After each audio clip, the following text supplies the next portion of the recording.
The house keeps the shape of my footsteps, each echo a ledger of promises unpaid. I learned to count my mornings like small coins, saving hope in jars with rusted lids. But the light always finds the same crack and slips away before I can spend it. My hands remember honest work, calluses, the slow arithmetic of building and losing. I planted a garden of better habits, watered it with vows and late apologies. But weeds grew in the pattern of old excuses, and every spring the same roots rose up. There is a mirror that does not forgive me. It shows the man who rehearsed new names for himself, who practiced gentler words until they tasted true. He smiles for a moment, then the smile folds into the familiar map of scars and debts. The mirror keeps the ledger open. At night the city hums like a distant engine, and I walk its gutters looking for a different road. Street lamps throw long, patient questions, and I answer with the same tired feet.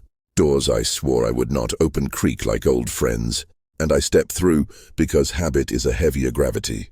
I have learned the language of small defeats, how to apologize to the empty chair, how to fold my dreams into the pockets of my coat, how to pretend the past is only a draft. Sometimes I taste the future, brief, bright, edible, then it dissolves between my teeth like sugar in rain.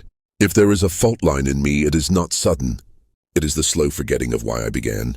I wanted to be a different story, clean pages, a hand that steadies, a voice that keeps its word.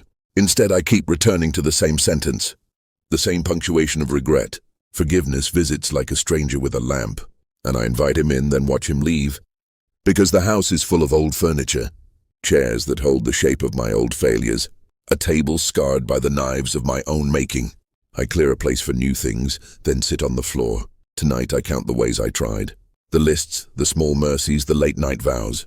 They are not nothing, each one a fragile bridge, but bridges need more than good intentions. They need hands that do not tremble at the last plank. My hands tremble. The plank gives. I am tired of being the same lesson learned twice. I am tired of rehearsing courage and forgetting the lines. If sorrow is a teacher, I have been its pupil too long.